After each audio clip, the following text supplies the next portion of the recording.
The Andes.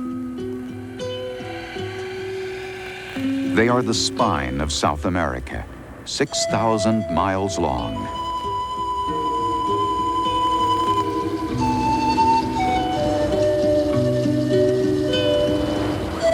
Near their southernmost end are the cold, dry steppes of Chile. This is the home of one of the original members of the camel family that has populated South America for millions of years, the guanaco. The guanaco is the living symbol of the remaining wildness of South America.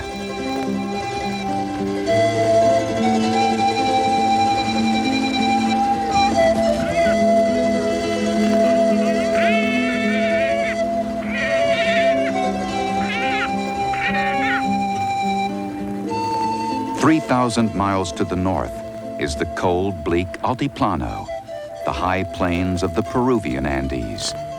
They are the home of the other wild native camel, the graceful and delicate vicuna.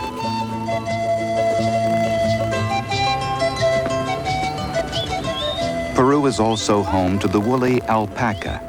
It is a domestic animal bred by prehistoric Andean peoples from wild camel ancestors. For over 5,000 years, the docile, shaggy-coated alpacas have been raised by native herders for their excellent wool.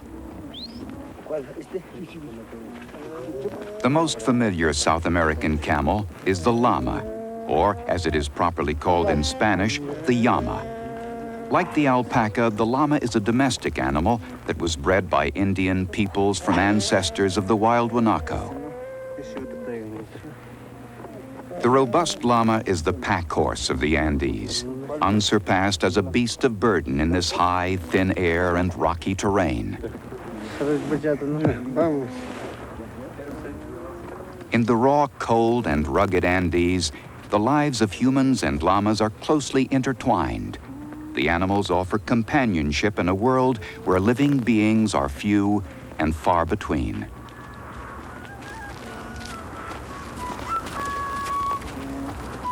The winds that whistle down these lonely plains find their echo in the notes of the cana, notes which accompany travelers and llamas alike as they trek across the empty expanses between the high Andean ranges.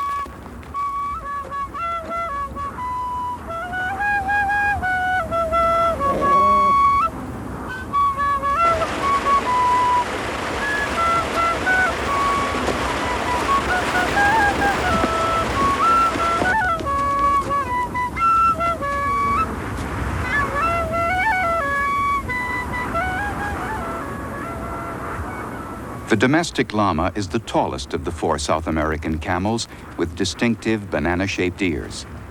The alpaca is smaller with shorter ears and a woollier coat. The wild animals are more delicate looking. Vicunas have white bibs and fine cinnamon fleece, while guanacos have brown bodies and dark faces. Camels first evolved 40 million years ago on the Great Plains of the North American West. About 3 million years ago, land bridges formed across the Strait of Panama and the Bering Sea. Some species of camels wandered north and west into Asia and Africa and became the camels we know today. Others migrated south along a corridor of arid mountainous land all the way to the tip of South America. In North America, the camel became extinct about 10 to 12,000 years ago, perhaps wiped out by early hunters. But in South America, they flourished. The ancestors of vicunas and these guanacos inherited a world of wild extremes, a land of high, thin air and treacherous terrain, sparse vegetation and little rainfall, scorching heat and frigid cold.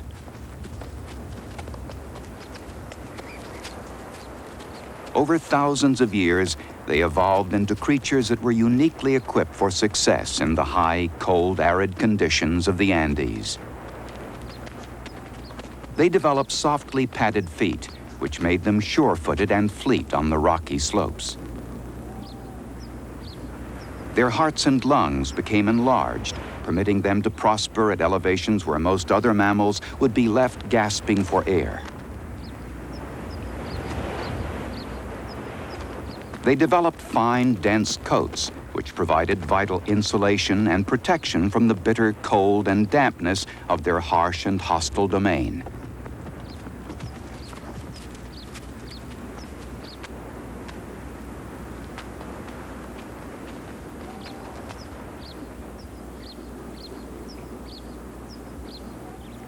The camels were a vital source of meat, wool, and hides to early Andean peoples. Over time, the animals became more specialized and diverged into two distinct species, the guanaco and the vicuna. Vicunas became more compact and more finely fleeced than the guanacos.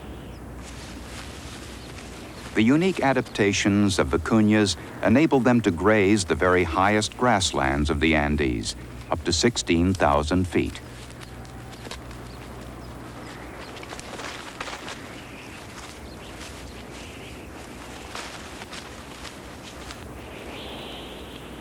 Even at this extreme elevation, the vicunas remained fleet of foot and nimble. In this treeless land, speed was their best defense against predators or danger.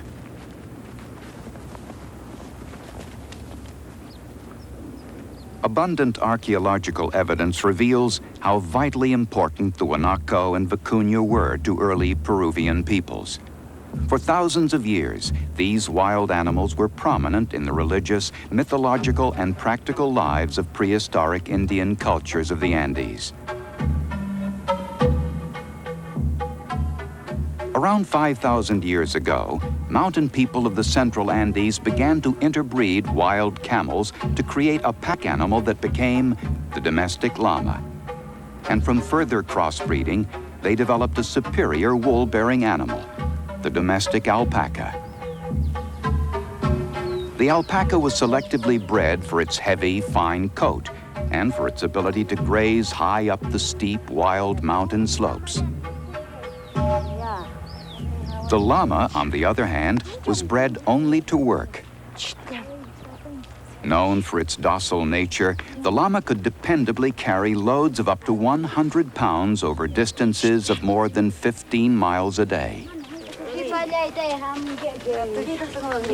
By the 1500s, the herds of these animals numbered in the tens of millions, and they played a vital role in the rise of the Inca civilization.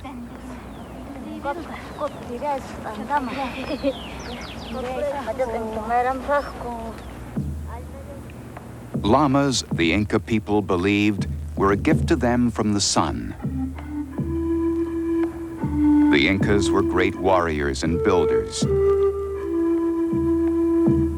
And by the late 15th century, the Inca Empire stretched 2,500 miles, from the jungles of Colombia to the steppes of Chile, with a 14,000-mile network of roads. It was on the backs of the llamas that the Incas built their empire. Llama breeding was carefully controlled to produce consistently strong, dependable animals. Through winter snow and jungle rains, they bore the products of commerce and the material of war to the far corners of the Inca world. The Incas aggressively protected the wild vicuna population from hunters and poachers, and as shown in this painting, they staged well-managed roundups, separating the great herds into groups of weak animals for slaughter and strong animals for shearing. Only royalty could wear garments of fine vicuna fleece. Commoners caught breaking this edict were put to death.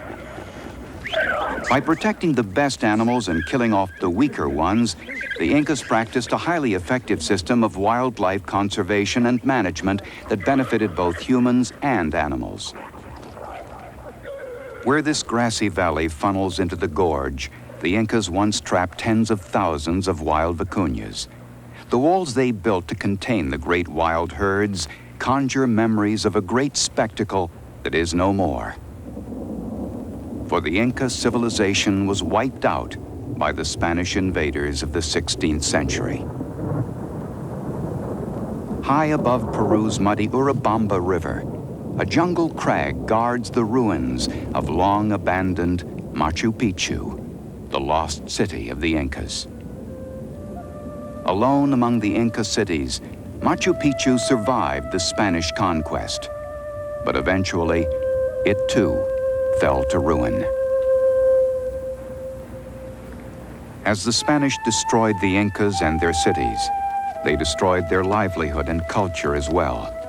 Millions of llamas and alpacas were slaughtered. Unlike the Inca civilization, the llamas managed to survive the Spanish invasion, and today they carry their burdens past the mute and massive ruins of the cities of the sun.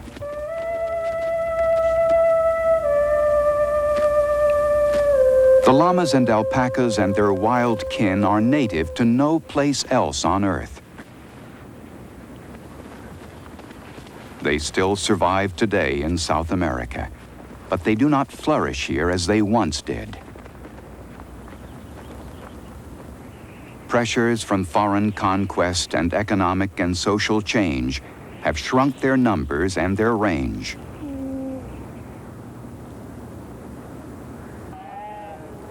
Not surprisingly, the domestic animals have fared much better than their wild cousins. On the high, dry altiplano of Peru, each morning, motley herds are driven out of rock-fenced corrals by their owners to graze on meadows made newly green by the rains of summer. This is a land where the ancient ways of the native Incas survive side by side with those of their conquerors, the Spanish. These village women still converse in Quechua, the language of the Incas, but their flat hats and fedoras are a legacy of the Spaniards, and the manta that cradles the baby is an Inca invention. In the Inca manner, the llamas wear ear tassels for identification.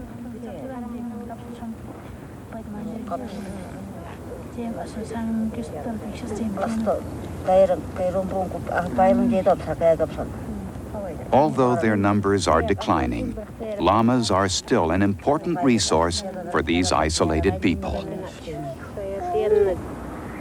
Alpacas are thriving in modern South America, for economic reasons because of the great value of their wool, and for ecological reasons because they are perfectly adapted to endure in this hostile land.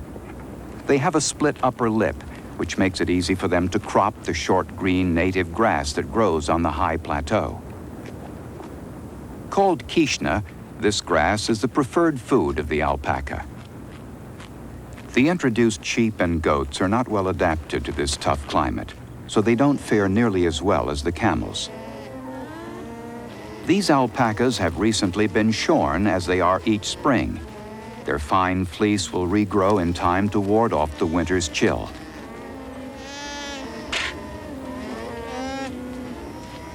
Up to 14 shades of wool may be obtained from alpacas of varied colors. A single herd like this one can provide all of the wool to weave garments of many hues. The finest fleece of all comes from the tuis, the fuzzy-coated yearling alpacas. A cap woven of alpaca wool keeps this youngster snug and warm, while her mother spins alpaca yarn with the traditional drop spindle. The native camels contribute in countless ways to the lives of the mountain people, from hides to fuel, from meat to wool. Only a little of the wool from the Highlanders' herds is for their own use. Most is sold or traded in the marketplace. From across the countryside, all trails converge on the old town of Chinchero in Peru.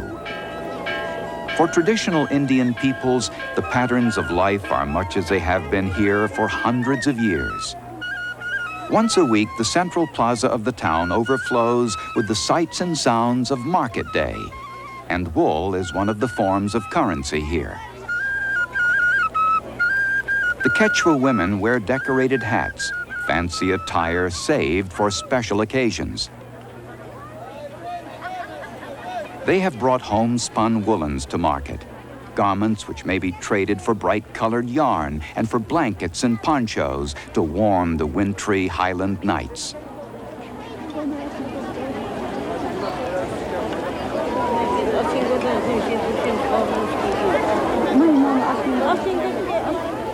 Also to market comes all the produce of the region: potatoes, melons, leafy greens, staples of the local diet since long before the coming of the Spaniards.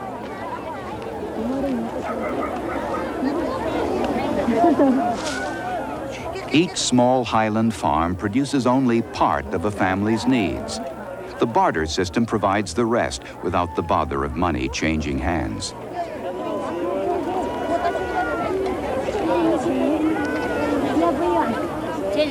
All over Peru, in village markets such as this, garments made of alpaca wool sell for prices that are only a small fraction of their value in the outside world. Today, alpaca wool yields some $25 million in the Peruvian economy alone. But despite its worth as a wool producer, the alpaca, until recently, was in danger of becoming a forgotten resource. In fact, by the middle of this century, poor management, unrestricted hunting, and neglect had brought all 4 native South American camels to the brink of a crisis. Part of the problem was sheep. In Peru and Argentina, sheep ranchers provided tons of meat and wool to local and international markets each year. They viewed the native camels as pests. Early in this century, they called for the eradication of the guanacos and set out to fence them out of their natural range or slaughter them.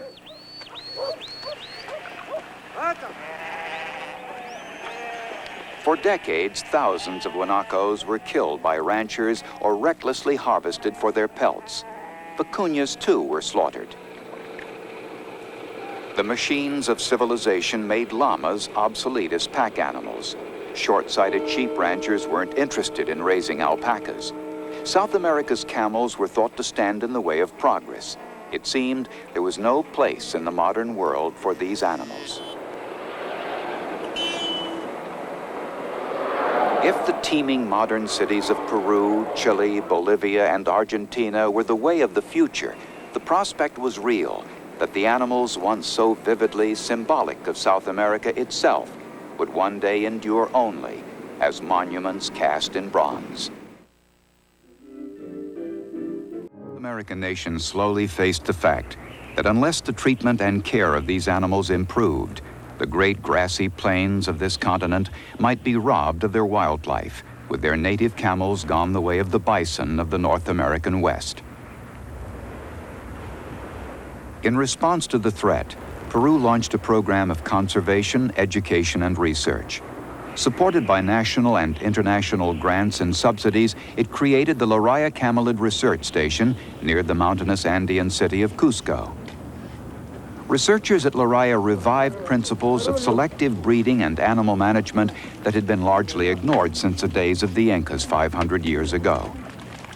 The first priority was to improve the breeding stock of the llama and alpaca. This would benefit the welfare of the highland peoples directly by giving them stronger, healthier animals. Dr. Victor Bustinza, on the right, is a professor of veterinary science at the University of Altiplano. From the records of the station's herds, he selects the best males for breeding.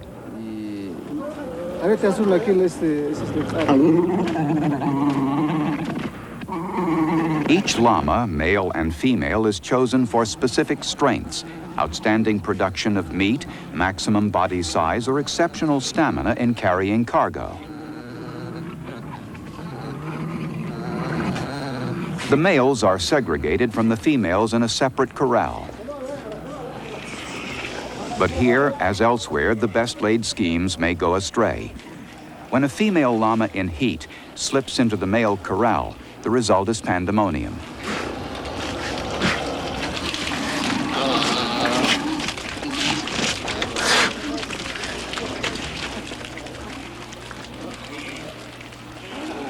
To a controlled breeding program, a mating spree would be a mishap of major proportions.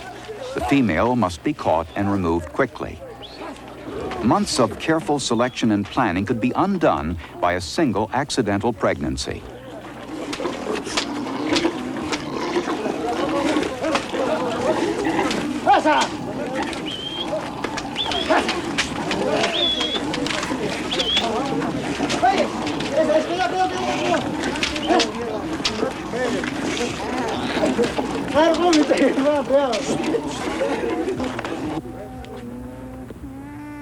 As a result of the work at La Raya and similar stations in Bolivia, Chile, and Argentina, the llama as a breed has drastically improved. Its continued place in South America's heritage now seems secure.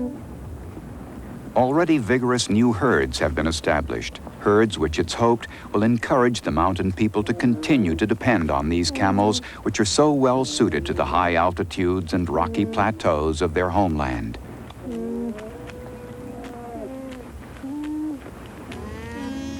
The heart of La Raya's research program is its herd of over 6,000 woolly alpacas. Pure white animals are preferred by the fabric mills since their fleece can be dyed any color. So the La Raya herd has been carefully selected and bred for the color and quality of its wool and the health and size of the animals.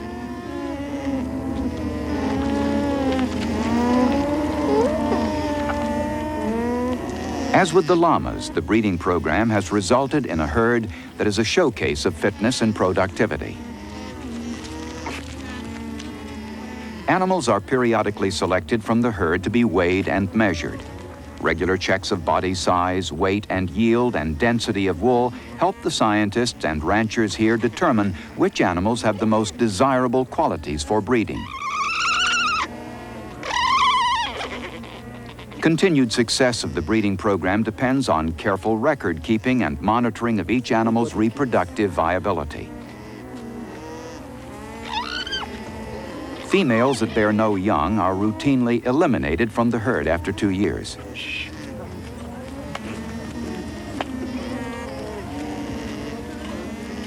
Males' fertility is tested by more devious means. This lifelike mannequin has been made in the position assumed by a receptive alpaca female. Because male alpaca anatomy makes it difficult to collect semen samples mechanically, this complex deception has been devised by the La Raya researchers to obtain samples by another method. The waiting male is excited by the mannequin's position and promptly begins to mate with it. The semen sample obtained from this male will be analyzed in La Raya's lab for sperm count and motility. Its quality and quantity will help determine if this animal should be kept for the breeding program at La Raya or not. The researcher provides appropriate sound effects to arouse the ardor of the male.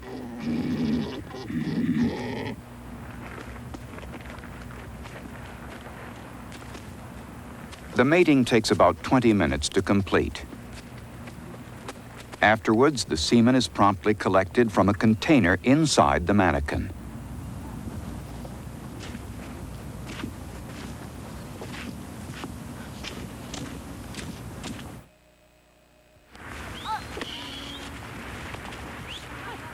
Another superior herd of alpacas is on a sprawling hacienda in the foothills of southern Peru.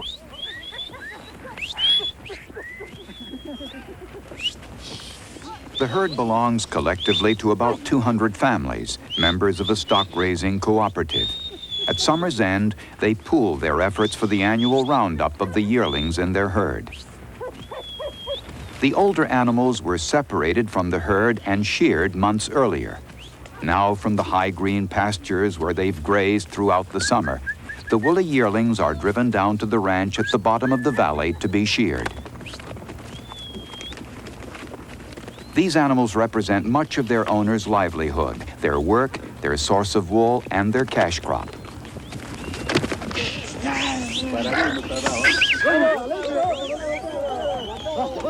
Entire families contribute to the annual effort.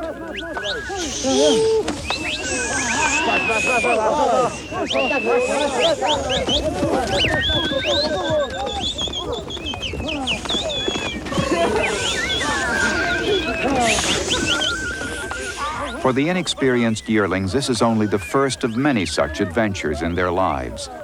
Each alpaca may continue to supply high-quality fleece for up to 10 years. The herds are driven into holding pens. Each animal is carried out to be sheared by hand.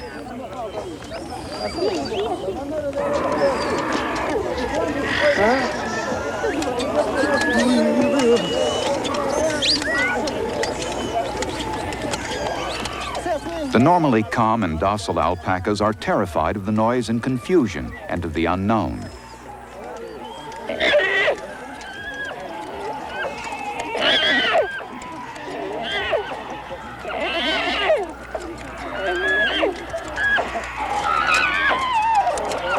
It takes an experienced shearer only a few minutes to clip a 75-pound alpaca yearling.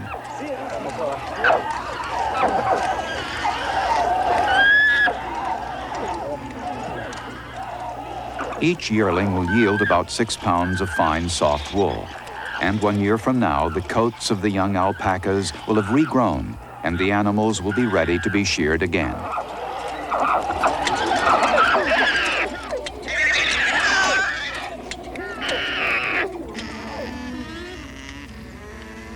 As the day wears on, one after another, the shorn yearlings rejoin the herd. 200 or more will be shorn by day's end.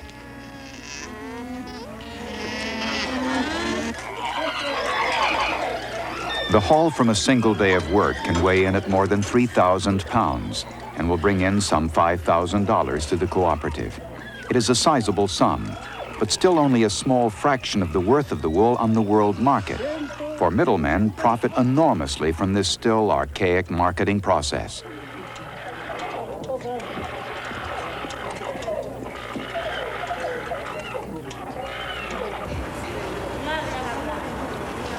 The wool from the highlands is brought in bales to warehouses in Arequipa near the coast.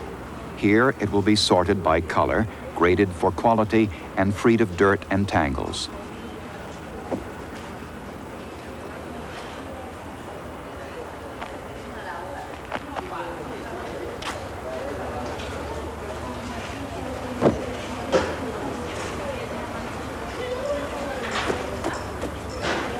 The work is hard, the hours are long, the pay is low, and meals are cooked on the job. But to the struggling Andean nations, the alpaca industry offers a solid boost to their fragmented and debt-ridden economies. Thanks to the success of breeding programs such as Laria's, the volume and quality of alpaca wool has substantially increased in value.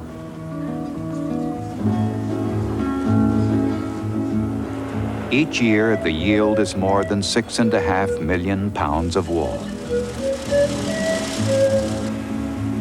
From small farms and great cooperatives, a sea of wool now flows to feed the multi-million-dollar world demand for fine alpaca fabrics.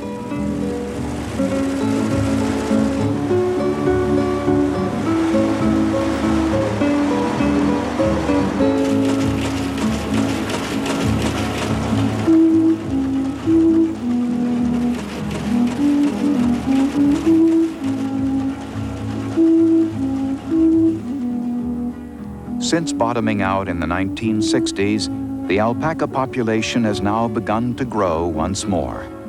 Throughout the Altiplano, herders have rediscovered the value of raising docile, wool-rich alpacas alongside their sheep. Mixed herds of domestic animals are now a common sight as the llama and alpaca gain prominence in the Andean nations once more.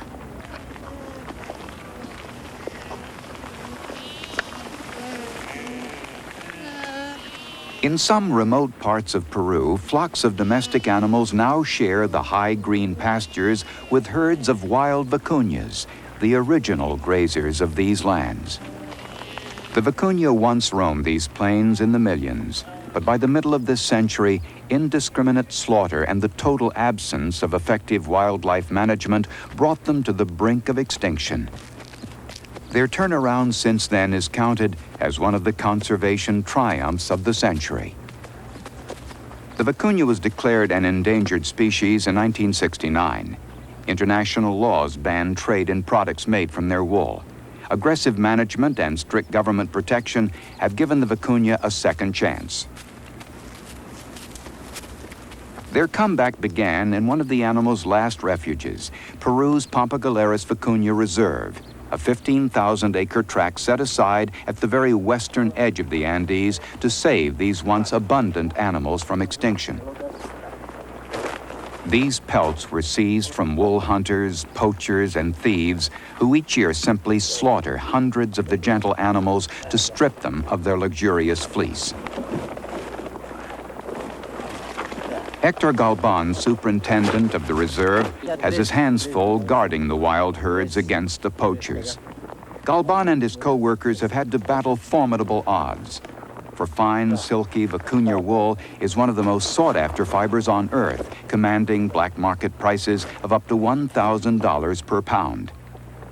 The value of the wool confiscated from poachers at Pampagaleras alone totals hundreds of thousands of dollars.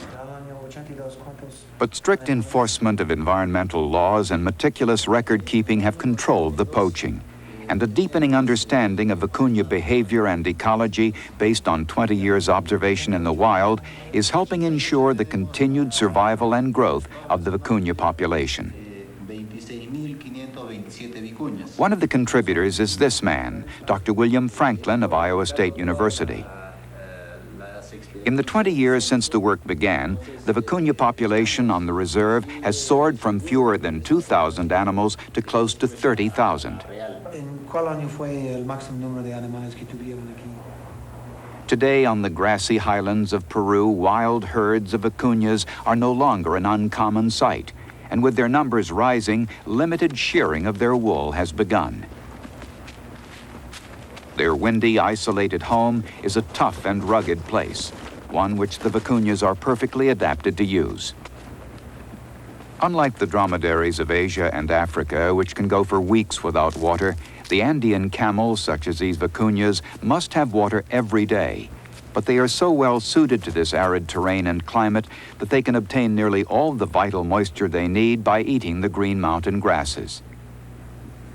Like their physical stamina, their social organization has evolved in response to their environment to ensure their survival in this ungenerous land with little water, little shelter, and limited food. From high ground, this lone male vicuna guards his family group of females and young against competitors. In the strictly ordered world of the vicuna, this prime feeding territory with its clearly marked boundaries of scent and dung is only for the use of this family group. All others are driven away by the group's single adult male. He is called the territorial male. He spends much of his time and energy defending his real estate. Challenges from outsiders are common. Unattached males live in bachelor bands on the fringe of the family groups. They repeatedly test the vigilance of the territorial males. This bachelor band is caught between two defended territories. One territorial male threatens.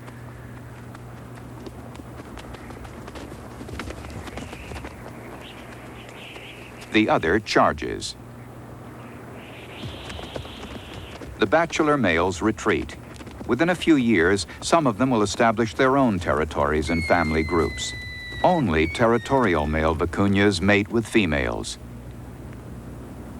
Females give birth 11 and a half months after mating. This one is in labor, about to drop her baby. The birth of a vicuna has rarely been photographed in the wild. Each female bears only one offspring per year, and the death rate for newborns is very high, 30 to 40% the first year. The birth of vicunas nearly always take place in the morning. The coats of morning-born babies have time to dry out and become good insulation for the newborn against the raw and bone-chilling rains of late afternoon. Babies born later in the day will still be wet from their birth, and their coats provide no protection from the cold. Many late-born babies will freeze to death in the night.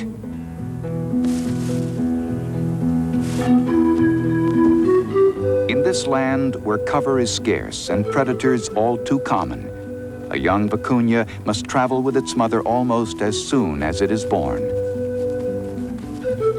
To survive, it must be able to run. Like all animals who are preyed upon by others, the newborn vicuña is very mature at birth. Unlike predator animals who are born helpless and even blind, the baby vicuña must be self-sufficient and literally able to stand on its own 4 feet within minutes of its being born.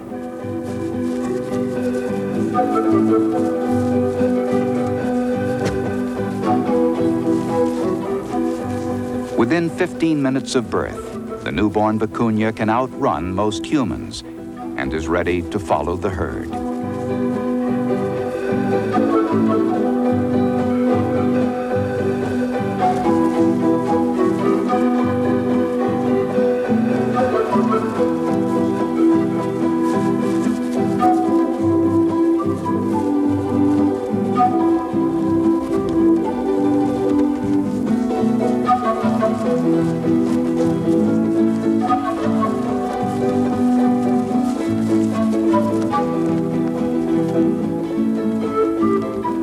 For the rest of its days, the young vicuña will range with its kind through a harsh and high domain, where many days are spent in freezing rain and swirling mist in the lofty pastures of Peru. Now protected by law, its population slowly growing, the dainty vicuña with its lovely wool may have regained a stronghold and a future in its native land.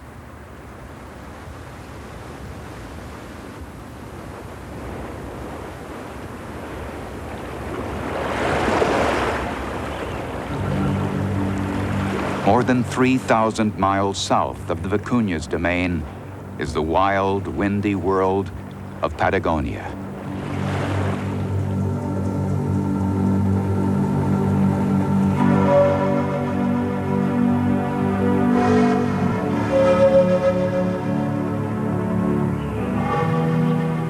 Here in Chile's Torres del Paine National Park is the home of the guanaco.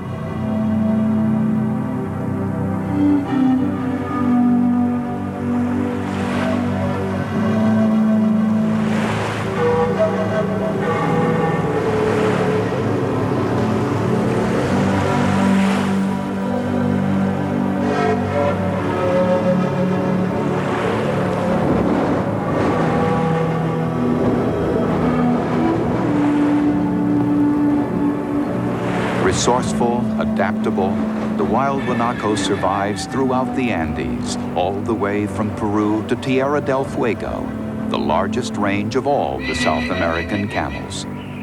But the arid, wind-blown steppes of Patagonia are the heartland of its domain. The early days of life are dangerous ones for the young guanaco, for peril looms everywhere. This little chia fox is simply curious.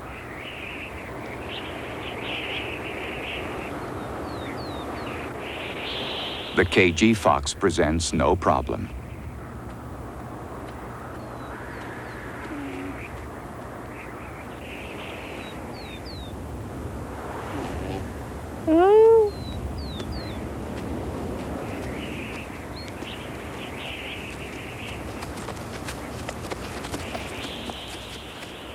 But a bigger predator, the puma, is an ever-present threat.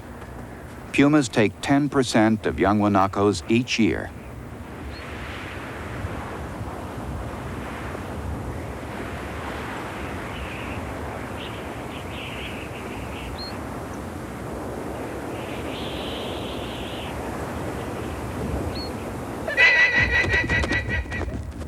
Speed is the guanaco's only defense.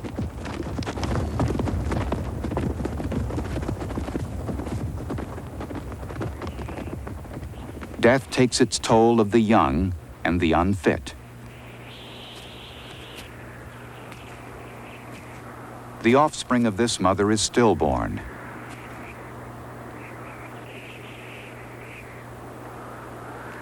In the wild, nothing goes to waste. The carcass of the guanaco will make a meal for the greatest living scavenger, the mighty Andean condor.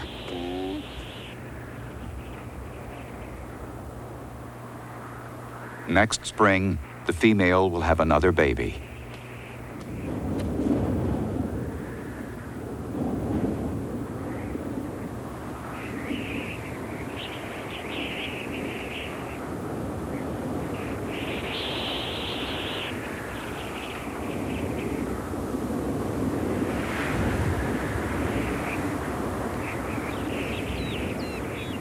The sawtooth crags of Los Torres del Paine loom over the guanaco's summer pasture. Ever vigilant, this male watches for trespassers. Like the vicunas, the guanacos live in family groups, with the territorial male protecting his females and their young as they graze.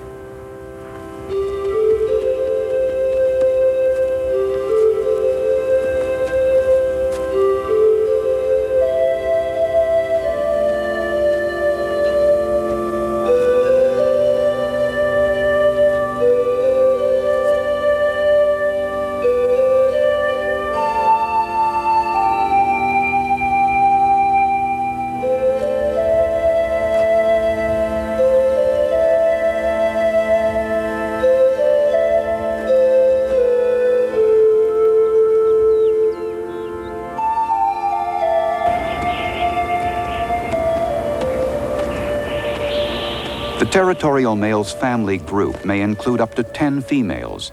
Between these family members, relations are not always peaceful. The maternal instincts of a female who cannot find her young trigger a warning from another protective mother. Spitting is one of several ways guanacos signal their aggression. The laid-back ears are another.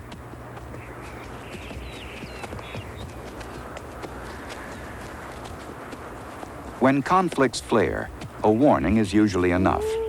Males are more aggressive, but on occasion, even the females will fight.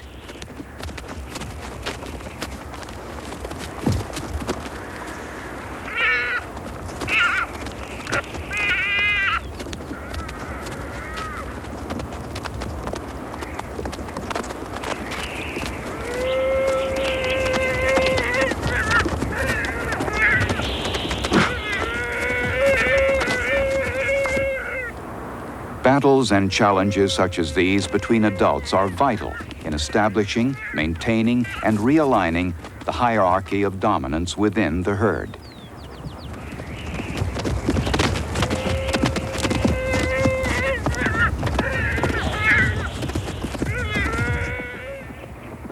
For the young guanacos, play tests and strengthens tender limbs, useful preparation for a life that will be lived largely on the run.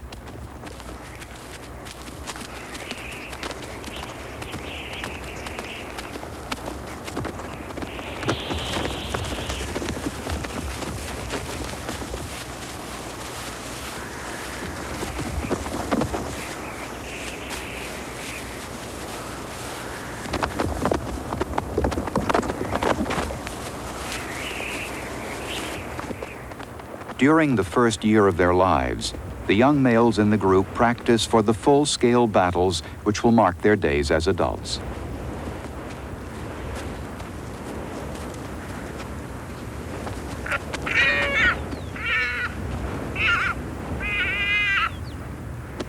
Though these jousting matches rarely inflict real damage, they serve as valuable dress rehearsals for the roles they will one day be called upon to play to establish dominance and strength and control over a group of females.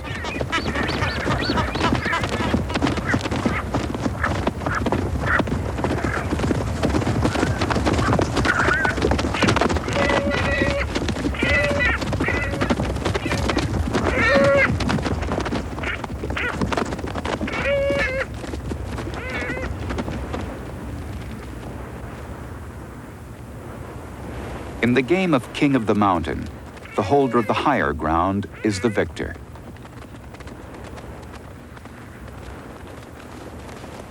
Through the late summer, the yearlings playfully vie for the possession of the highest hoofhold on the ridge. The pecking order that evolves now will be the basis of the dominant structure of their young adult lives.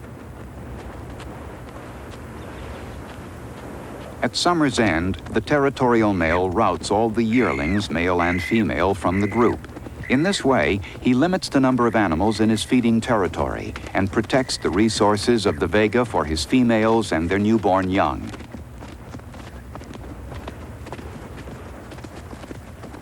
Driven off, the yearlings now must find new homes. Females join other family groups. Males join other young males. If a rival challenges the control of the territorial male, the result can be a full-bore chase that concludes in a knockdown, drag-out battle.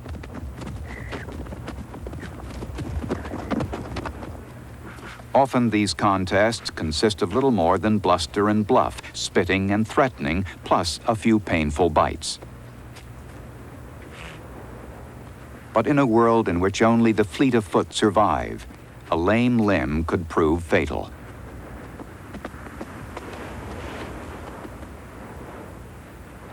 Like the vicuna, the guanaco has prospered under the protection of the state.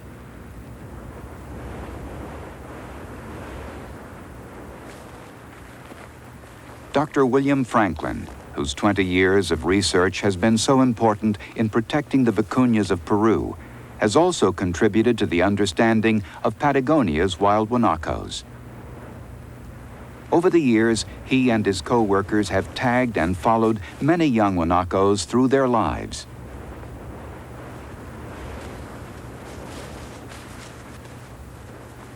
As a result of such dedicated research, the peoples of South America are gaining a new understanding of the habits and unique requirements of the guanaco. And in turn, they will almost certainly save the guanacos from destruction and will protect this unique and irreplaceable natural resource. The guanacos have been part of this land for thousands of years. In their stature and grace, they embody the spirit of one of the great wild regions of the earth.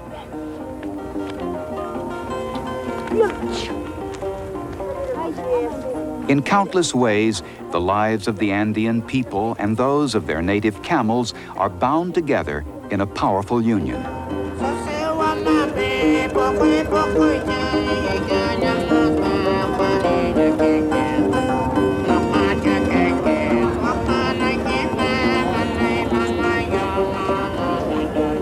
And the fate of both people and animals may well depend upon that of the other.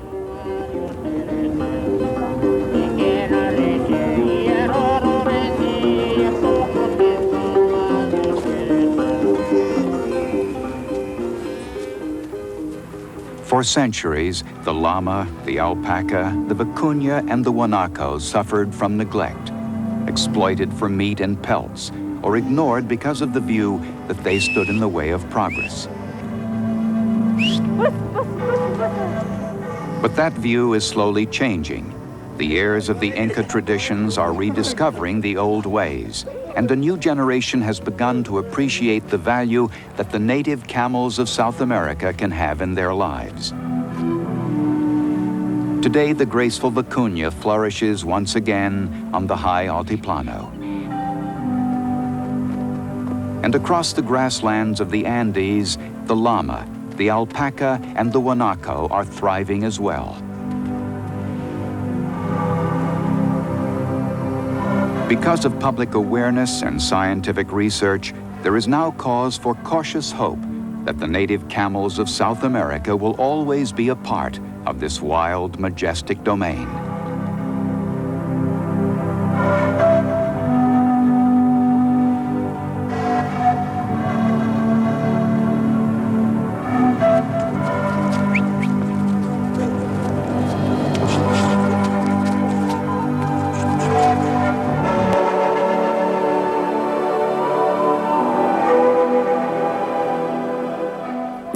The scenes that we're watching tonight and learning so much information about the llamas, this type of thing is incredible. We couldn't travel, many of us would be unable to travel to these locations and see these scenes from birth to death of llamas. It's an incredible experience. If you're enjoying this program, it's important for you to become a member of the Channel 10 Friends by calling in your pledge of support. Dial 226-4240.